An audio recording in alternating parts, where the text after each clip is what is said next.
Pater noster, qui es in celis, sanctificetur nomen tuum, adveniat regnum tuum, fiat voluntas tua, sicut in cielo et in terra. Pane nostrum quotidianum da nobis hodie, et dimitte nobis debita nostra, sicut et nos dimittimus debitoribus nostris, et ne nos inducas in tentationem, sed libera nos a mal. Um pouco do trabalho que eu fazia antes de entrar no Espírito. E que tem toda a ressonância com aquilo que a gente está falando hoje. Quais são os caminhos para combater a pobreza? E o que a tradição monástica diz para o mundo que é necessário, para o mundo de hoje, atual, que é necessário para combater a pobreza? Você vai passar para mim? Super Alex, não pode passar o próximo. Então, a tradição monástica e a doutrina social da igreja, a história é assim: tradição bíblica, tradição monástica e a doutrina social da igreja dos últimos séculos, a elaboração da doutrina social da igreja dos últimos séculos. O que o monarquismo vai dizer é que é preciso educar a pessoa. O ponto de partida é educar a pessoa. E o que significa educar? Não é passar informação, mas ensinar a viver. Introduzir a pessoa na integralidade da realidade, como a gente tentou fazer hoje, o Bob e eu, através de um testemunho de vida, o que é diferente de ensinar dogmas ou doutrinas. Então, primeira coisa, educar a pessoa. Segunda coisa, construir a comunidade. Eu não estou falando de dar dinheiro para os pobres, eu estou bem longe disso. Estou dizendo que é necessário educar a pessoa e é necessário construir a comunidade. Pode passar por isso. E aqui é um exemplo de metodologia de atuação em política pública, seguindo os princípios da doutrina social da igreja. Estive envolvida nessa plataforma com o Centro de Recuperação e Educação Nutricional, que é uma ONG que se tornou referência nacional e internacional para o combate à pobreza e à malnutrição. Isso é educar, cuidar e nutrir para a vida. Primeira coisa, portanto, educando a pessoa e a comunidade familiar.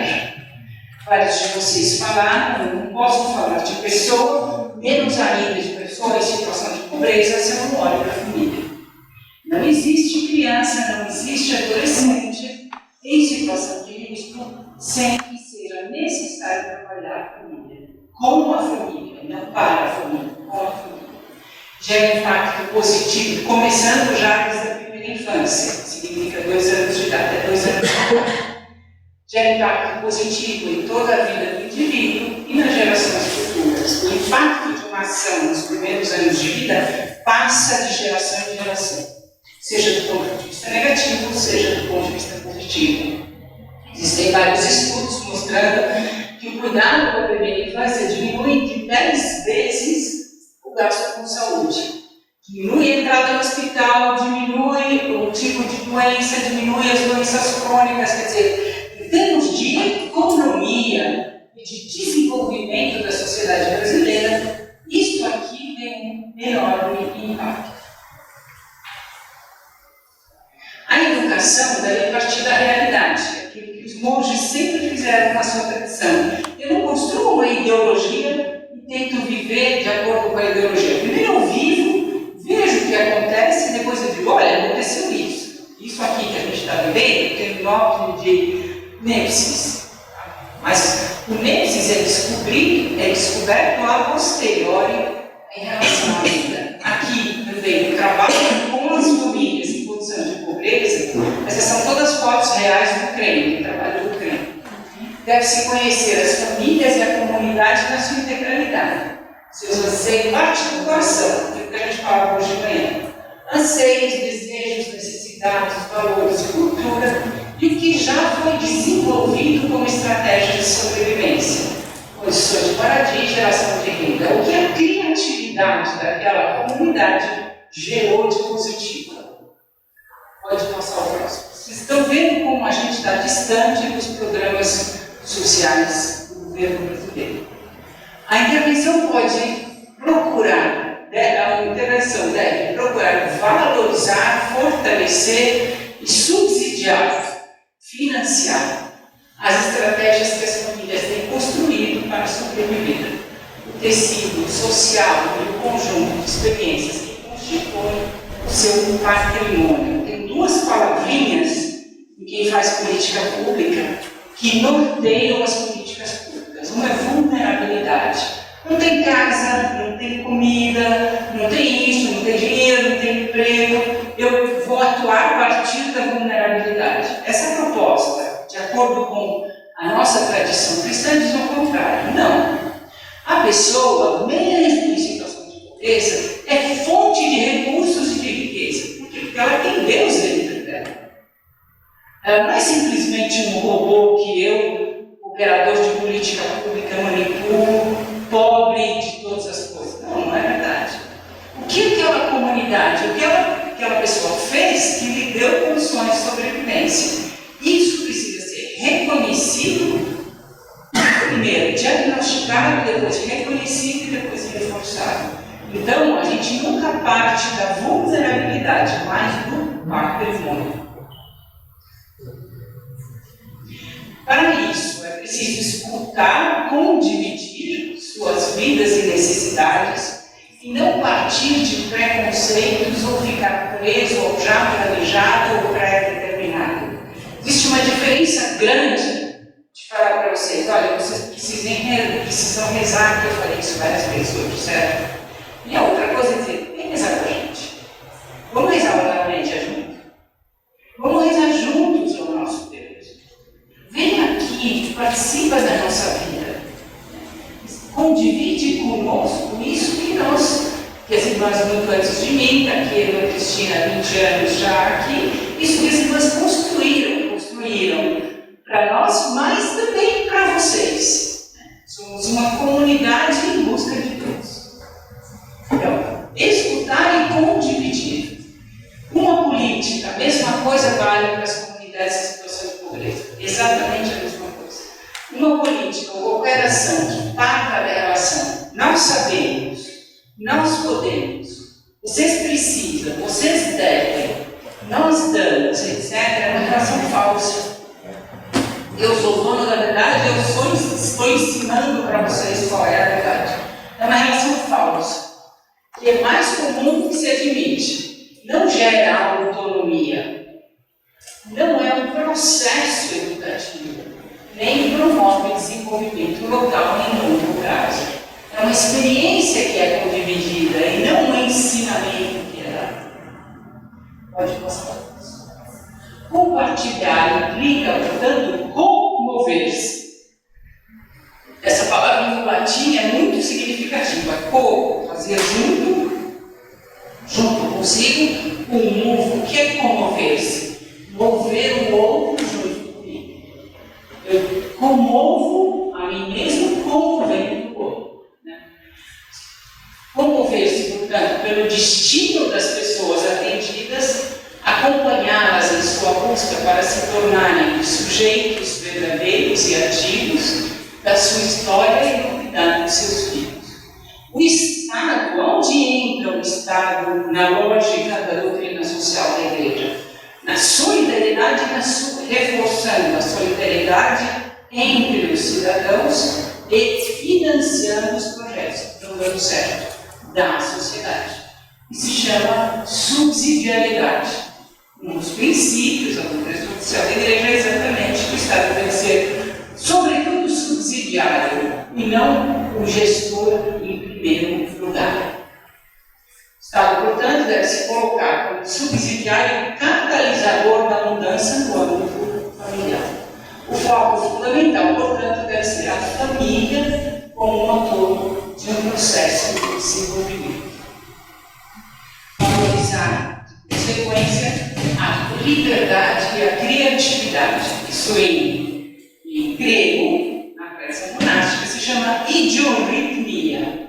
Cada um tem o seu ritmo, cada um tem o seu tempo. A paciência com o ritmo do outro, o respeito com o ritmo de cada um, valorizando que o outro, o caminho, os filhos é fundamental, né? Valorizando o caminho que o outro está realizando, reconhecendo o que tem de positivo e ajudando a crescer e a desenvolver. As ações importantes para quem faz gestão pública é criar espaços de liberdade para que as famílias atendidas possam se expressar, agir, apropriar-se do processo de cuidar dos filhos. Conhecer e valorizar a criatividade na gestão dos recursos familiares. Gente, eu posso falar disso, eu dava curso sobre isso, posso falar disso por 3 meses. Então, depois vocês sabem mais. Então, vocês podem me perguntar, por exemplo, a gestão dos recursos familiares, que me vem na cabeça rapidinho, eu dou o Estado, o gestor público, dá dinheiro para a mulher, para o filho, para o marido, para quem? Quem gerencia? Por exemplo, o Fome Zero dá dinheiro para a mulher. O Bolsa Família dá dinheiro para o filho. E o pessoal do Nordeste está dizendo, o filho está saindo para comprar droga. E o dinheiro não está entrando em dinheiro. Nada contra o filho, só estou dando um exemplo. Então, como, né, o que tem de bom naquelas famílias na gestão dos recursos familiares? É preciso conhecer e valorizar, em vez de eu, gestor público, inventar uma forma de fazer para eles. Pode passar ao próximo. Não se trata, portanto, de inventar uma solução, mas de encontrá-la no relacionamento com as instituições e com a população que é usuária dos serviços, valorizando e aperfeiçoando as tentativas que já são feitas, em cada contexto e com particularidades diversas. Foi isso que as comunidades monásticas fizeram. As comunidades monásticas transformaram os pântanos europeus, onde ninguém morava e ninguém conseguia viver, a agricultura, revolucionaram a agricultura, revolucionaram a escola e a formação e revolucionaram, não só revolucionaram, como fundaram a ciência moderna. Tudo isso aqui nasce nas comunidades monásticas. Ora, elabora, rezar e trabalhar, nos ensinou um discernimento e uma inteligência, falar para isso de manhã, de como agir na realidade, de forma sóbria, mas inteligente e criativa. Os monges inventaram a cerveja moderna, os licores, os queijos, o chocolate, O champanhe. Vai de passar o próximo. Mas eles, olha, talvez, eu já estou terminando, mas a coisa interessante eles fizeram isso não porque eles queriam reformar a sociedade ou porque eles tinham um projeto de desenvolvimento. Eles queriam viver de acordo com a Bíblia, seguindo o ensinamento bíblico, fazendo as coisas que eu falei, algumas das coisas, porque a tradição monástica é muito rica, né? Falei só alguns pontos para vocês, já falei muito, né? Só alguns pontos para vocês de como a tradição monástica, preocupada quase que exclusivamente com o crescimento da pessoa, transformou de consequência com surpresa e gratidão, sem pretensão, a sociedade. Então, o ambiente condiciona o ser humano, modificando suas capacidades de escolha e seu modo de ver e agir. Mas a capacidade de responder à agressão do ambiente, pensando na condição de pobreza, de forma positiva, é livre e sempre preservada. Tem o exemplo do Nelson Mandela. Quem viu o filme da história do Nelson Mandela, Invictus, chama, que era poesia, que era, na verdade, uma oração que ele rezava todos os dias, e a palavra Invictus é uma palavra muito significativa. Esse cara ficou preso 27 anos, uma boa parte do tempo na solidária. Quando a pressão internacional se libertariam. A liberdade interior era tão grande que ele foi para isso. A presença dessas respostas positivas mostra que há algo mais no ser humano, além das condições ambientais, que precisa ser olhado, considerado e valorizado, e que qualquer intervenção que queira ter impacto duradouro em uma determinada realidade deve partir disso. Eu me lembro de uma conversa que a gente teve nos intervalos, onde alguém me disse, a igreja, a igreja não encontrou ainda uma linguagem que seja persuasiva para os jovens de hoje. Por quê? Porque a igreja ficou presa, e a comunidade e a estrutura monástica, a uma estrutura de sociedade tredentina, de 1500, 1600, 500 anos atrás, mais ou menos. É preciso tudo na questão da educação que a gente está falando, tudo depende da linguagem, da forma como se comunica algo, de forma que essa comunicação seja compreensível, seja persuasiva, seja razoável. Te respondia, o monarquismo não vai morrer, mas ele precisa modificar completamente. Pode favorecer e reforçar o desenvolvimento dos corpos sociais intermediários, ou dos corpos sociais presentes na comunidade. Um plano de desenvolvimento social de uma determinada localidade deve ter como fatores a educação formal da população, o cuidado com a família, a valorização e a formação profissional, o apoio aos corpos sociais, esse é um termo da doutrina social da Igreja, corpos sociais intermediários, grupo ONGs, não só, mas principalmente, ou seja, as organizações locais compreendendo que são esses os reais atores do desenvolvimento. Pode passar o próximo. Construindo a comunidade, ora e pela agora, nasce da experiência da comunidade monástica. A realização de projetos de desenvolvimento deve favorecer as possibilidades de agregação, reconhecer e valorizar o tecido social vivo de participação e corresponsabilidade. É preciso valorizar e preservar a cultura de responsabilidade. Toda a tradição da realização dele é dar a responsabilidade ao monge ou à monja pelo seu caminho de vida. E a comunidade serve para ajudar, para sustentar e, eventualmente, depois passar o próximo. Atuar em parcerias, construindo redes, como essa menininha está mostrando, favorecendo sinergias entre os vários atores da sociedade em uma intervenção integrada. O próximo Estado, a sociedade civil e a academia. As vantagens da parceria estatal-privada, a doutrina social da Igreja fala que o Estado deve ser subsidiário e não o único ator no combate à pobreza. Portanto, a parceria Estado sociedade civil organizada é absolutamente necessária e fundamental. Por quê? Possibilidade de manter uma clara identidade do sujeito social, maior garantia de controle, maior sucesso de uma determinada ação no tempo, permite a ação social que não depende exclusivamente do poder público e a burocracia inerente do processo, fortalece a sociedade organizada, tornando-a propositiva de ações sociais de interesse próprio, evitando-se reduzir ações da sociedade a ações apenas reivindicativas. Estas iniciativas geram uma sociedade mais construtiva.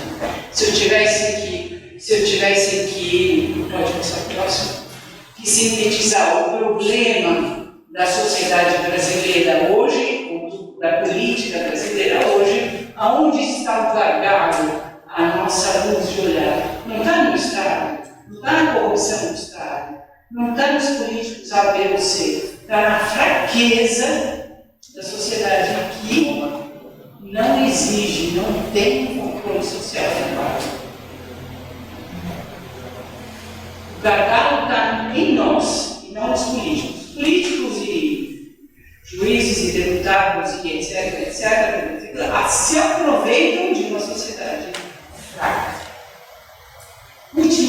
Observar que, então, os monges nunca tiveram como primeira preocupação transformar o mundo, mas transformar si mesmos. A partir da meditação contínua das Escrituras, é daí que eles pescavam o que é a verdade, na conversa aqui da manhã, e descobriram que, empenhando-se nesse trabalho, transformavam também a sociedade à sua volta.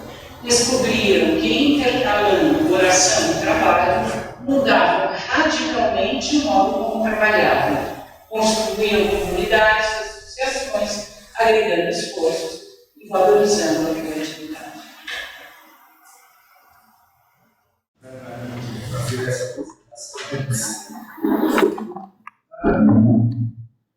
Tem uma coisa que eu queria que vocês percebessem agora, só eu falo do trabalho dela. Vocês perceberam?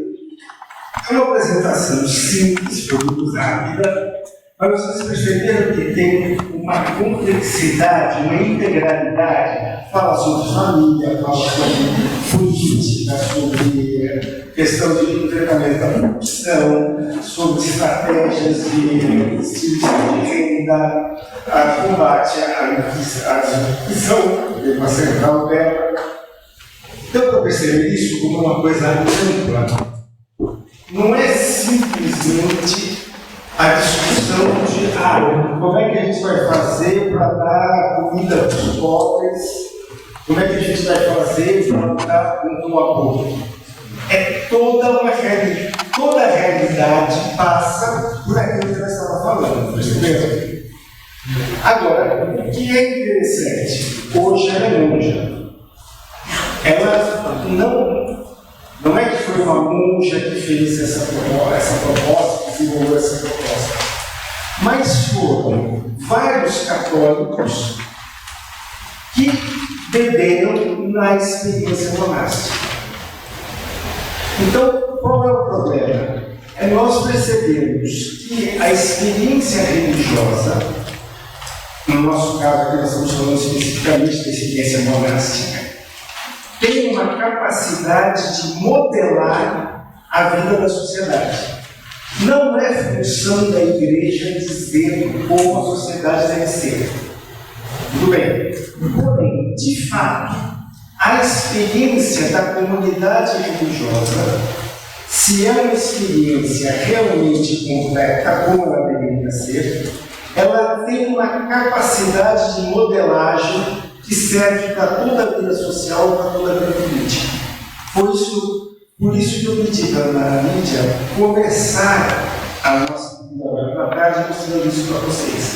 Então, eu não estou falando agora somos um bando de cristãos bonzinhos fazendo uma campanha para dar dinheiro para os pobres, para combater o aborto ou para fazer acabar com a corrupção na política, que são várias campanhas justas que vocês vão encontrar frequentemente na nossa igreja, na CNBB, nas nossas comunidades.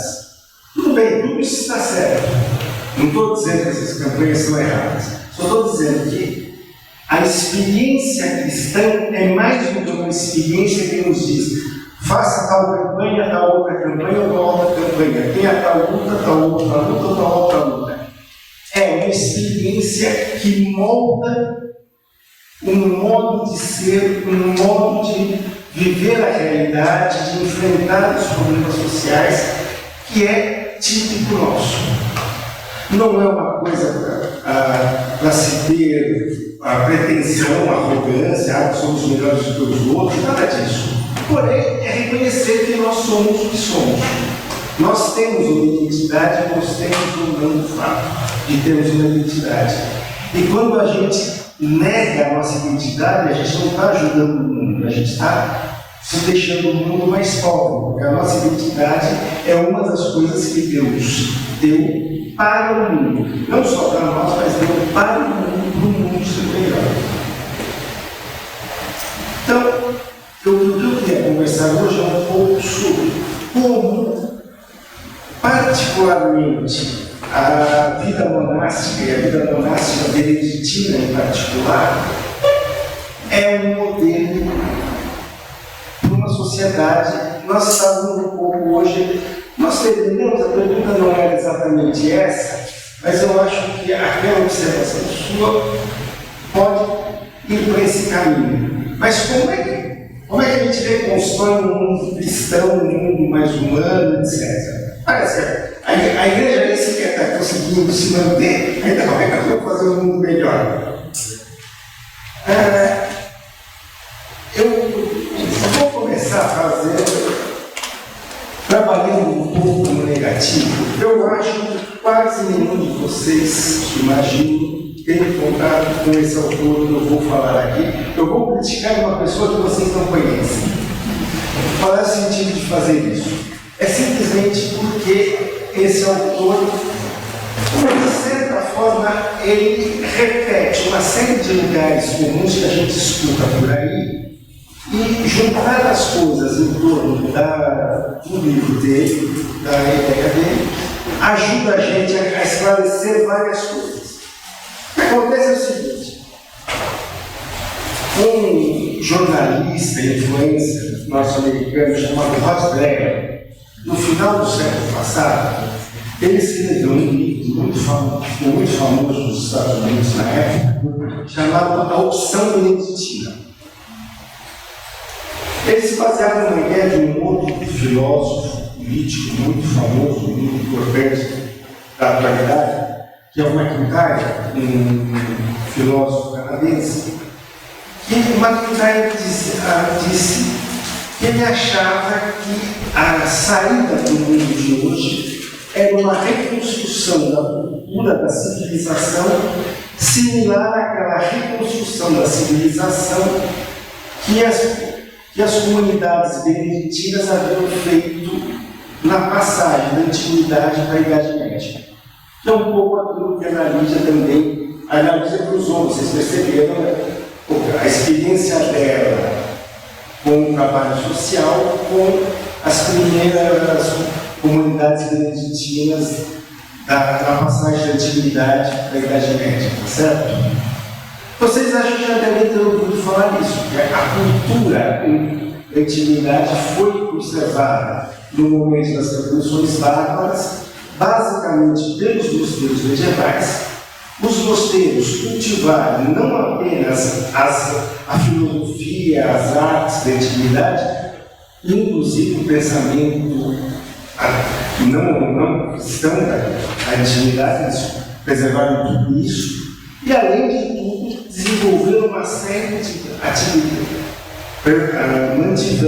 desenvolveram uma série de atividades tecnológicas de produção de vinho, cerveja, a aração da terra, a escrita, tudo isso foi mantido por eles, e a partir disso é que se reconstrói a cultura ocidental na Idade Média. Então, o McIntyre diz que a igreja teria que fazer alguma coisa dessa forma para reconstruir uma cultura, talvez não uma cristandade medieval, mas pelo menos uma cultura mais humana, mais próxima dos valores cristãos dos tempos de hoje. E o Rothschild transforma essa ideia do McIntyre de fato num projeto político chamado Opção Beneditina. E aí a coisa complicou tudo. Eu não posso usar a palavra que eu pensei, mas você não pode imaginar.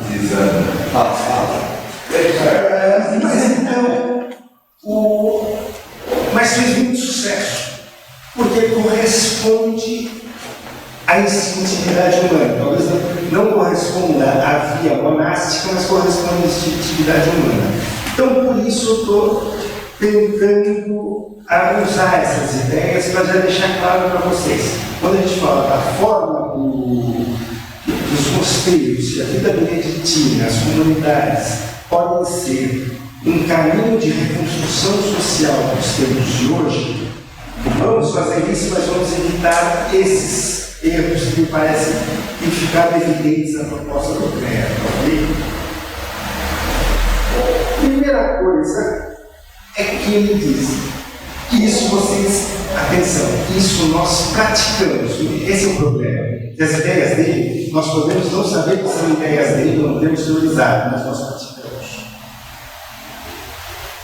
O mundo está essa catástrofe. Vamos fazer nas nossas paróquias comunidades de jovens, onde os nossos jovens vão se proteger da influência maligna que está no mundo, e a partir daí nós vamos construir uma sociedade melhor, com jovens melhores. A gente pensa assim. E nós, enquanto pais, ficamos felicíssimos de saber que essas comunidades existem nos nossos movimentos, nas nossas paróquias. Só que isso não é o que os primeiros monges, as primeiras comunidades monásticas fizeram na Europa medieval. Por quê?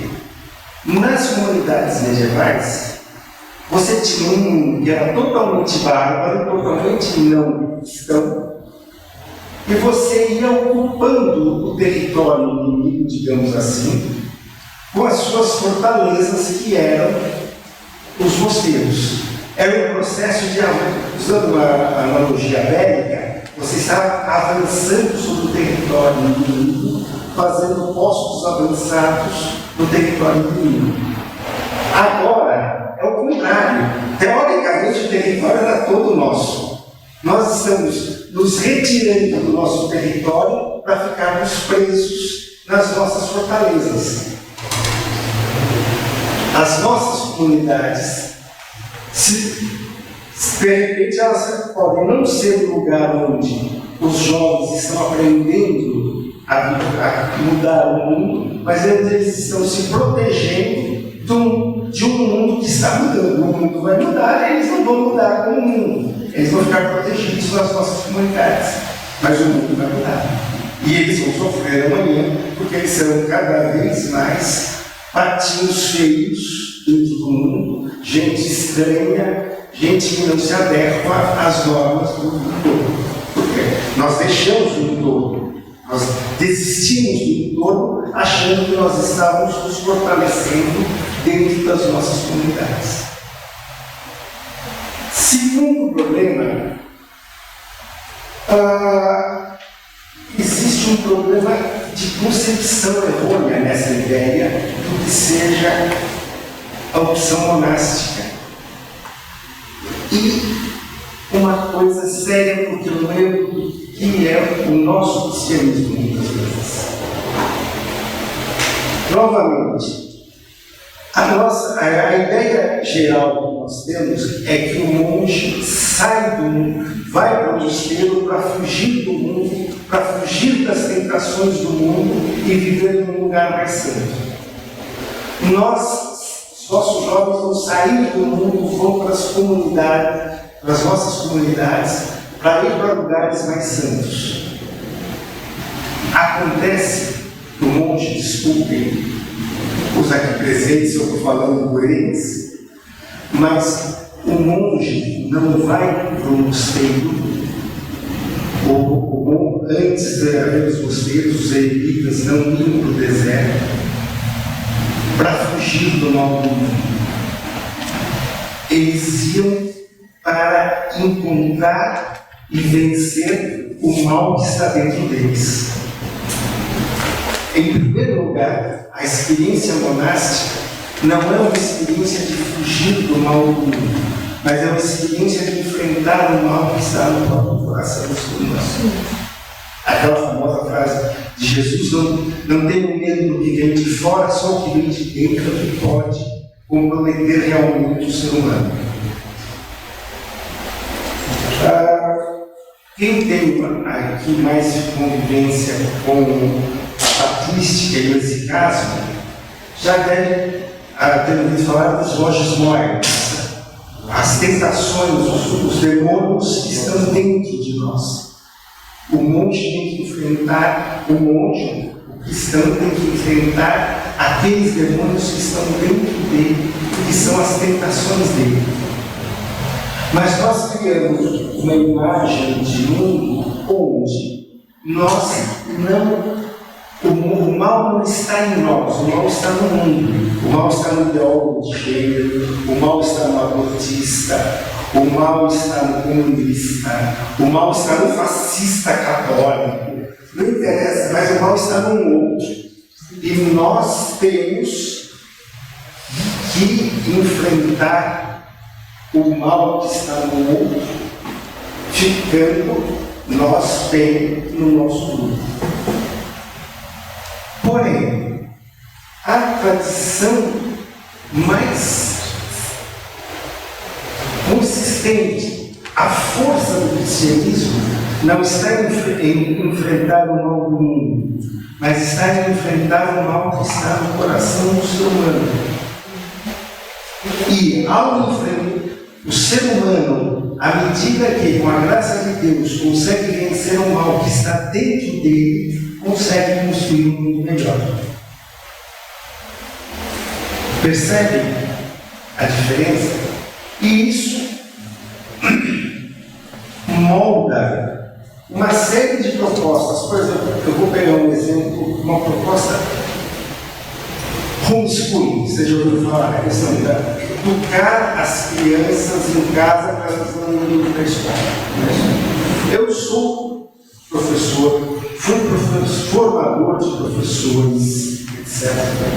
Eu, sinceramente, a minha convicção como professor e como professor de professores é que não existe método pedagógico bom e método pedagógico ruim. Existe professor bom e professor ruim.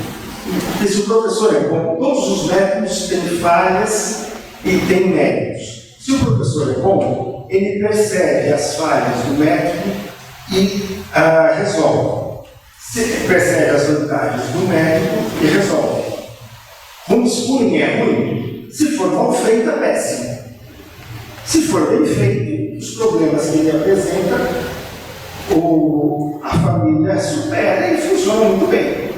O problema é se é bem feito ou mal feito. Porém, enquanto mentalidade, o homeschooling é justamente a mentalidade de que você se protege do mundo, mas você deixa o mal no mundo. O seu filho não vai ser contaminado pelo mal do mundo. Mas o filho do seu vizinho, o amiguinho com o qual o seu filho brincava na rua, agora não brinco mais na rua, mas com que seu filho brincava, esse vai se perder. Mas não é problema seu, você está salvando o seu filho. E você acredita que vai construir um mundo melhor porque você salvou o seu filho. E o outro é o outro. No fundo, é a mesma mentalidade dessas políticas que dizem que você pode liberar o consumo de drogas. A responsabilidade é dele. Se ele quiser se ferrar, a sociedade tem que deixar ele se ferrar. Está ótimo. Desde que você não seja o pai do drogado. Porque se você é o pai do drogado, você não quer que seu filho se ferre. Tá certo? Então, vocês percebem que não são modos cristãos de construir uma sociedade melhor. Porque o modo cristão de construir uma sociedade melhor passa profundamente por uma pessoa diferente. O cristianismo não muda sociedades. O cristianismo muda pessoas. E as pessoas mudadas mudam as sociedades. Então,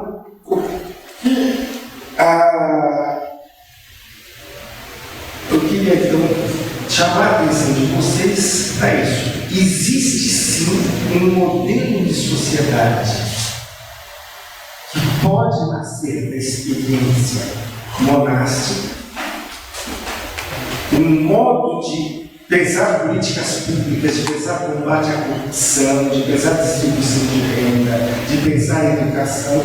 Mas atenção, cuidado! Não é esse modo que você pensa a comunidade cristã como um paraíso na terra e um mundo que se fere porque o mundo está perdido. Não é isso. Agora eu vou tentar descrever um pouco no sentido positivo, mas eu quis começar denunciando, digamos, o que eu acho o modo negativo, o modo errado de ver isso. Existem pelo menos duas grandes histórias, dois grandes momentos históricos em que a comunidade cristã constrói uma civilização. O primeiro é justamente na passagem da Idade Média, do período antigo, da Antiguidade para a Idade Média, quando as invasões bárbaras destroem a civilização europeia, e a civilização europeia começa a ser reconstruída na interação entre as comunidades monásticas e a população em geral.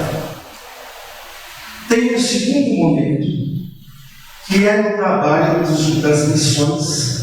Se a gente for pensar em termos de ordens religiosas, principalmente as missões jesuíticas na América Latina.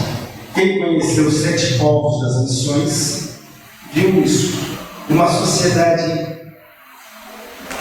7 povos das missões, para quem não conhece, é uma região, é um conjunto de aldeamentos indígenas na região onde hoje está o Paraguai, norte da Argentina, estado do Paraná, um pouco do estado do Paraná, que foi feito pelos jesuítas, mas eram comunidades indígenas. A gestão agora não estou me lembrando, era assim uma coisa de 7 missionários jesuítas para 7 mil índios. É evidente que esses missionários jesuítas não mandavam. Quem geria aquele espaço era a própria população indígena. Mas era tudo inspirado no que os jesuítas faziam. Eles foram destruídos pelos bandeirantes portugueses em conluio com o Estado português e o Estado espanhol, porque eles estavam começando no interior da América do Sul a fazer rotas diretas de comercialização com a Europa. E iam destruir o comércio da litorânea de Portugal com a Europa. Porque eles produziam produtos típicos da América por preços e qualidade maior do que aquele dos descendentes portugueses da costa. Para vocês terem uma ideia, foi encontrado recentemente, eu acho que foi na Colômbia, mas na região andina, ânforas de barro com partituras corais, porque os índios aprendiam canto coral. E quando eles fugiram da chacina dos portugueses, eles levaram as partituras de coral. Ela está tentando salvar a própria vida.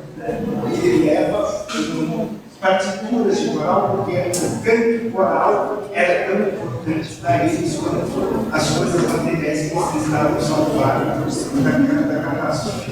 Então, veja, uma cultura fortíssima, às vezes uma experiência civilizatória gigantesca, infelizmente, aí é interessante.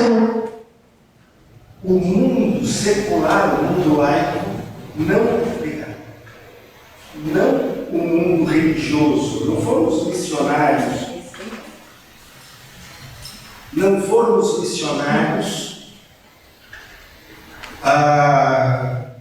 preocupados com destruindo a cultura indígena com a conversão, que acabou com isso. Foi o Estado secular, o Estado laico, que agora fica se colocando como defensor dos índios, dos negros, etc.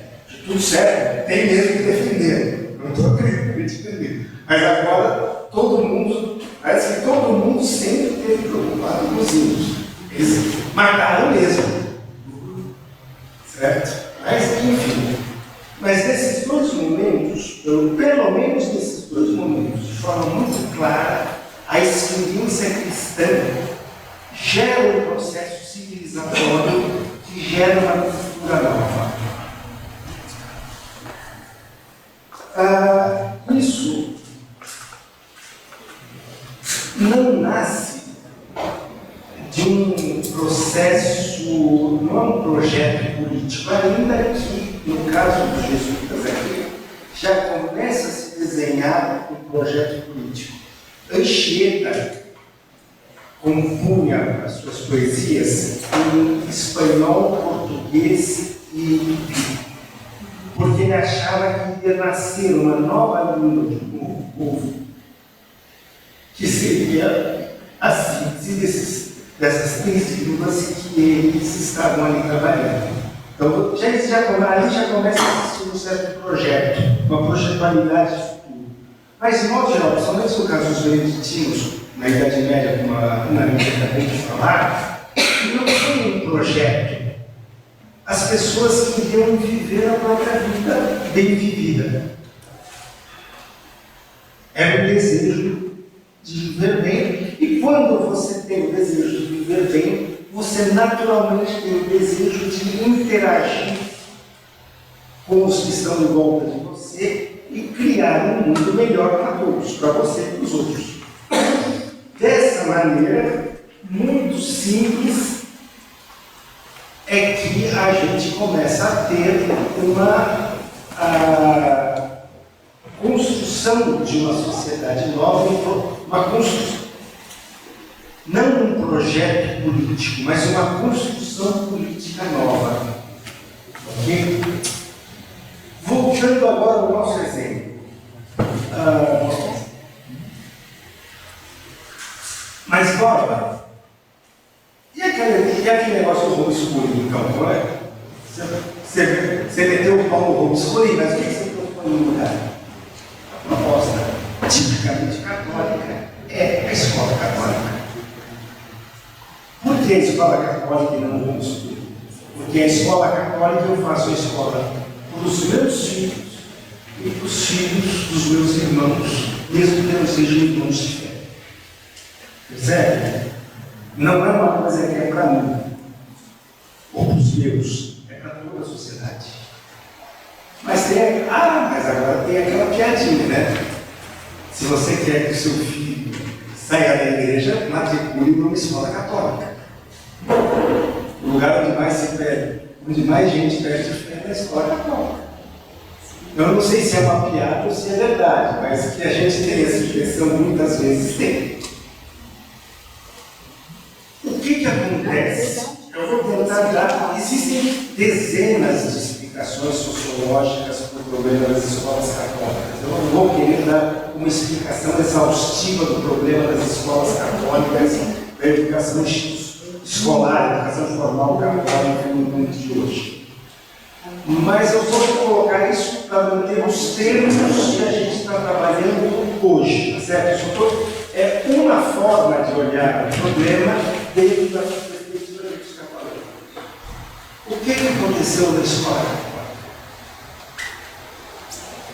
A escola católica passou a ver o mal do mundo e não viu o mal dentro dela. Esse é o problema. O contra-testemunho da escola católica, o contra-testemunho dentro da escola católica, de modo geral, é muito grande. E aí, as pessoas nem se dão conta de que estão fazendo. Não estou falando de casos de pedofilia, não estou falando lá do escândalo que aconteceu no Canadá, nos orfanatos indígenas do Canadá. Não, mas essas coisas todo dia. A freira chega na classe e fala, agora vamos rezar o Pai Nosso. O aluno se sente obrigado a rezar o Pai Nosso e ela não percebeu que ela estava forçando aquele menino a fazer uma coisa que ele não queria. Não estou dizendo estou dando um exemplo absurdo, tá? Só para. Não quero dar os exemplos concretos que alguém vai dizer, ele está falando mal daquele meu amigo. Não quero fazer isso. Por isso estou dando um exemplo bem absurdo. Mas o fato é que nós não. Aí vem uma pequena característica. A obra católica implica em bons católicos. Bons católicos não são católicos bonzinhos. Bons católicos são católicos que estão o tempo todo buscando a Deus e buscando a própria felicidade no encontro com Deus.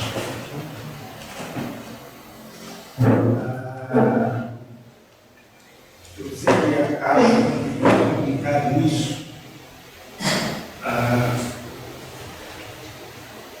Existe uma geração um pouco mais velha do que a minha.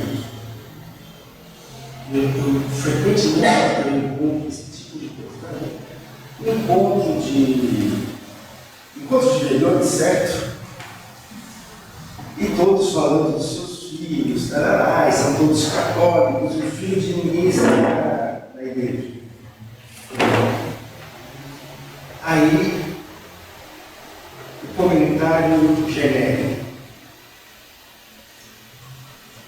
Meu filho não está na igreja, mas ele é um homem muito honesto, muito justo, muito comprometido com o bem comum. Não estou dizendo, não está errado, ninguém está julgando ninguém. O que eu quero mostrar com isso é o seguinte: nós enquanto pais, não os filhos, mas nós enquanto pais, medíamos o nosso cristianismo pela nossa coerência moral. Eu sou um cristão melhor porque eu sou mais coerente. E lamento dizer isso para vocês. Mas quem, pelo menos em teoria, não na prática, uma questão na prática, em teoria, quem media a própria fé a partir da coerência moral eram os fariseus, não eram os discípulos. Os discípulos são aqueles que não lavavam as mãos, faziam as coisas no sábado, porque estavam perto do Mestre. Lembra disso? É uma passagem do Evangelho. Não é o bom. Uma vez, os alunos estavam fazendo um protesto contra a igreja. Coisa muito comum dentro dessa passagem não está muito. Mas os alunos estavam fazendo um protesto contra a igreja e vieram lá. Não, a igreja é isso, a igreja é aquilo. Olha, a única crítica daquilo que eles estavam falando, a única crítica que eu aceito é se vocês disserem que os padres não são felizes. Escrevam aí. Acusamos os padres que cuidam que dirigem a PUC de não serem felizes e por isso não podemos ajudar a sermos felizes também. Se vocês colocarem isso, eu vou ser o primeiro a tentar responder e discutir com vocês. Mas quando vocês estão falando outras coisas, para mim isso não movimenta o lucro feito. Dentro do movimento da fundação, do mantenedor, mas a mim não me incomoda. Porque o problema é esse. O primeiro problema é sermos felizes. Se você tem uma obra cristã, é uma obra de gente feliz.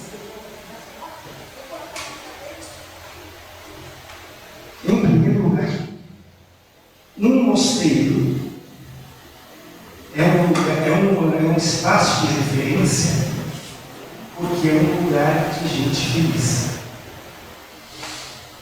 Se não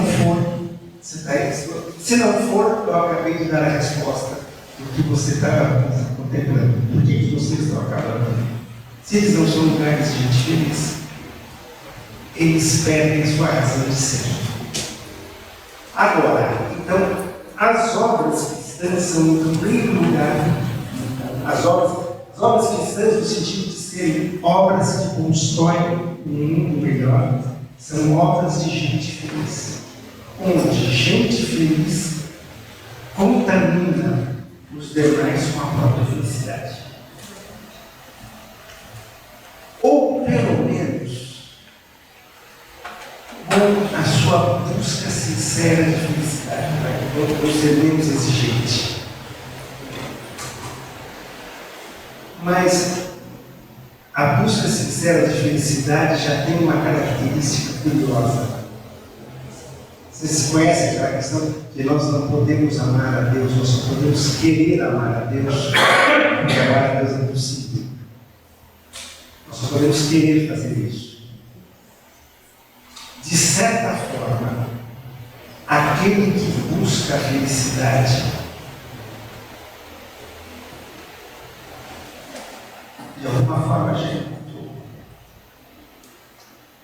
Nem que seja, talvez, um ponto dramático da morte. Mas quem busca, encontra.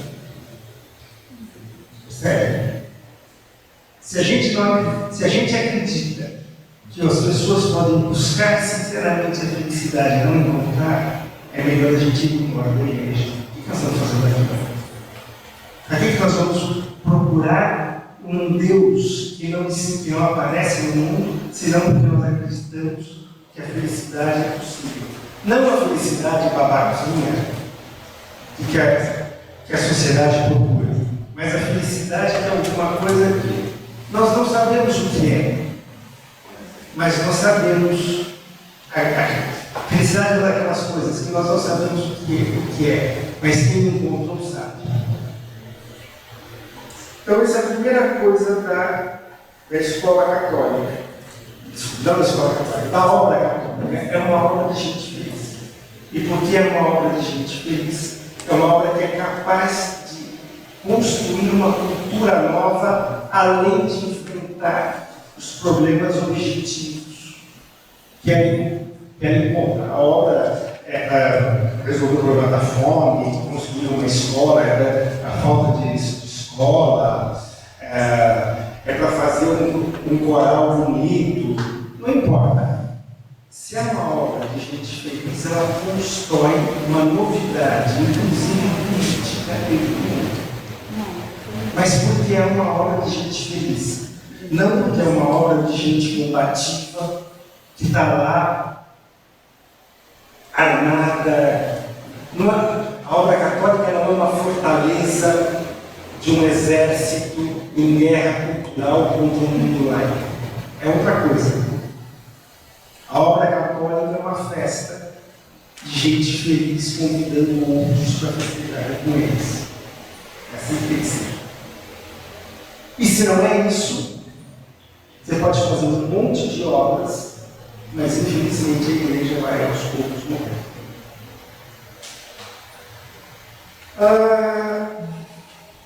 Uma outra coisa importante é que, então, essa obra é sempre um espaço de diálogo e de abertura para o mundo.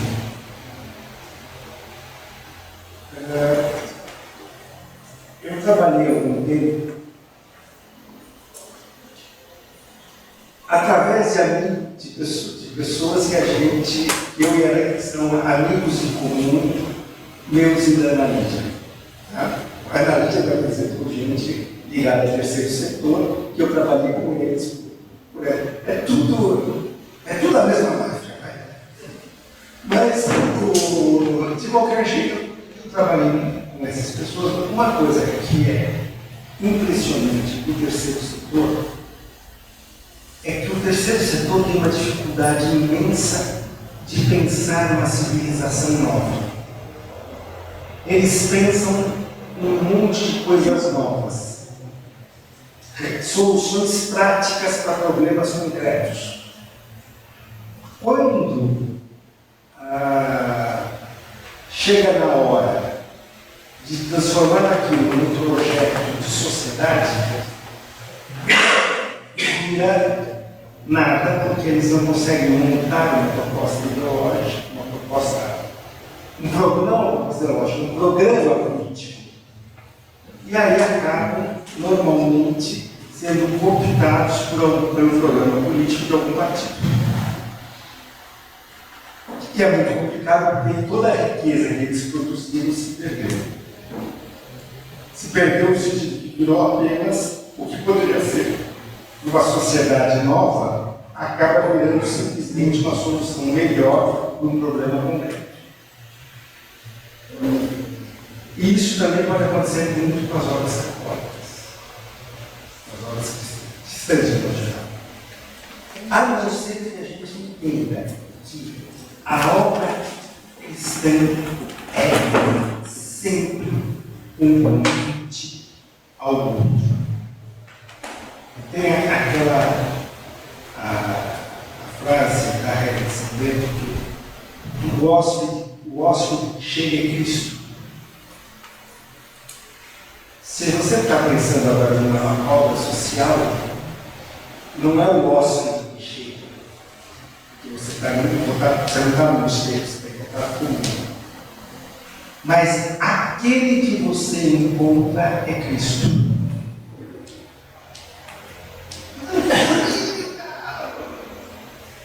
Mas é Cristo. Assim, é Cristo. E eu sou chamado a interagir com Ele e construir com Ele.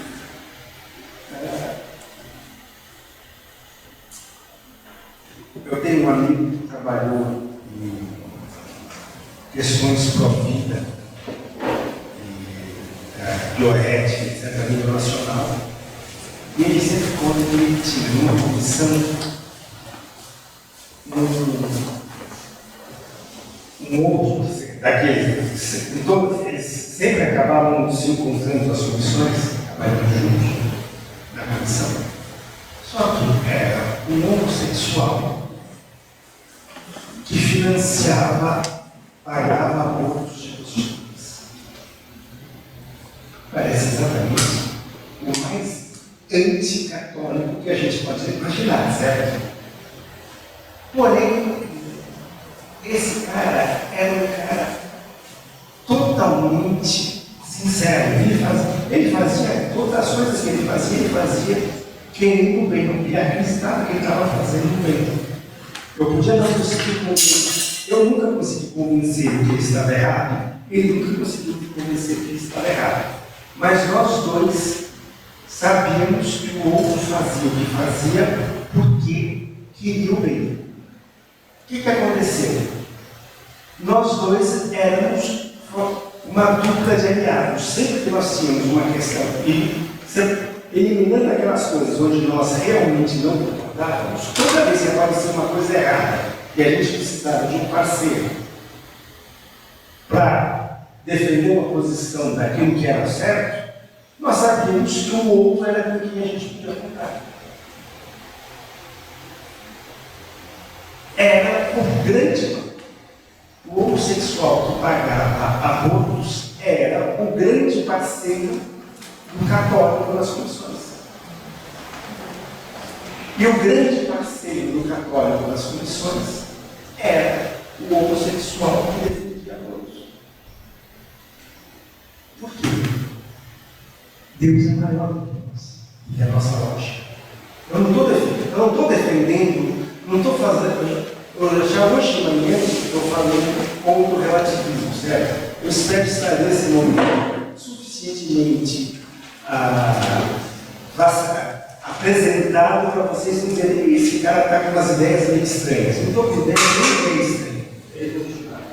Não só estou dizendo que Deus se vale daquilo que Ele quer, não daquilo que nós achamos que Ele deve usar. Ele usa o que Ele quer, do jeito que Ele quer. E nós, se nós queremos que as nossas obras sejam realmente fermento de um mundo novo, nós temos que estar abertos a tudo aquilo que as nossas obras podem fazer, a todas as pessoas que podem cruzar conosco nas nossas obras. E eu diria para vocês até o seguinte, que já sendo um pouco mais audaz, digamos. Quanto mais amalucado for a pessoa que cruzar com você, mais chance ela tem de enriquecer a sua obra, a sua visão de mundo. Os amalucados nos obrigam a entender outras coisas que a gente normalmente não entendia.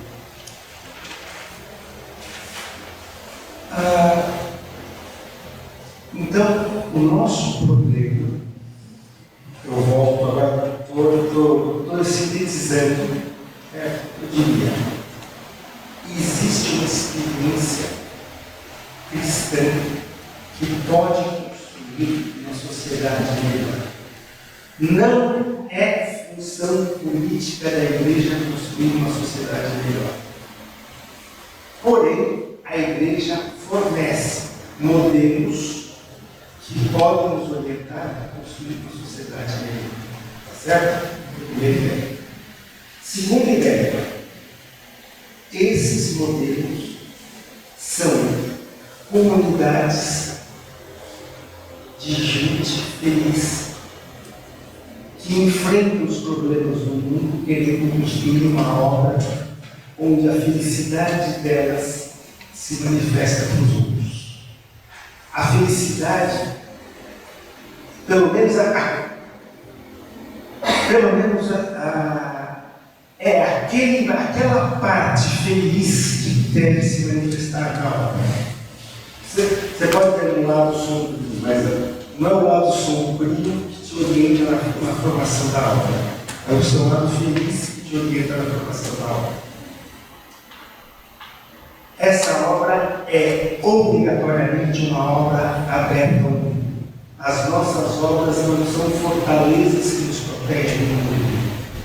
Vou usar a imagem que eu usei. As nossas obras são festas populares abertas para quem vier. Eu tinha um padre, amigo nosso, os que conhecem, o padre João Carlos, hoje é bispo. Ele sempre usado essa imagem. As obras da igreja são como as festas populares. Sabe, a quermesse, todo mundo pode entrar. Às vezes entra alguém que não devia até. Mas todo mundo pode entrar. E todo mundo pode.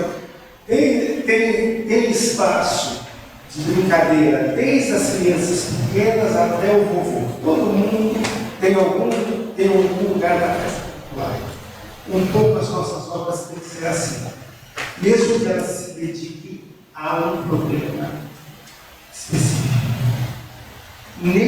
Se for isso, aí a comunidade monástica é um modelo. Por que a comunidade monástica é um modelo? Porque é um lugar onde nós fazemos tudo para encontrar a Deus em primeiro lugar. Não existe projeto político, não existe projeto de poder. Pelo menos não deveria existir. O mosteiro não é o paraíso na terra, tem os mesmos problemas que todas as outras instituições humanas têm, mas teoricamente não é para ser assim. E dessa forma, sendo um lugar onde as coisas não nascem numa disputa de poder, mas por um desejo de construção que nasce do amor de Deus por nós, de nós por Deus, de nós uns pelos outros, ela se torna um modelo de relações, de relacionamentos, de cultura, um modelo cultural que pode construir um mundo novo. E só para terminar, não é à toa, se vocês pegarem as congregações religiosas, as obras sociais, vocês vão encontrar um monte de carismas que enfrentam um monte de problemas da sociedade. Certo? têm franciscanos, você tem jesuítas, vocês têm os redentoristas. Qual é o primeiro carisma? O primeiro carisma, qual é? Das ordens, das congregações religiosas que a gente conhece hoje, qual é aquela que tem o carisma mais antigo?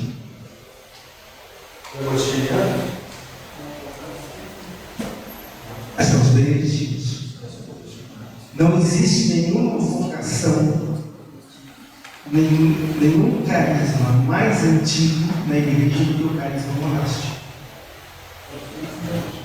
Muito antes dos franciscanos, tem o carisma inclusive porque o carisma beneditino antecede a própria organização da religiosa. São Bento não fundou uma ordem religiosa, porque não existia ordem religiosa como nós conhecemos hoje na igreja.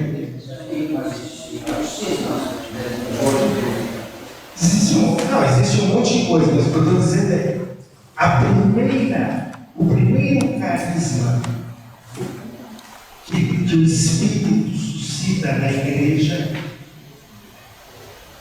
é o carisma de ser com Deus. É o carisma monástico.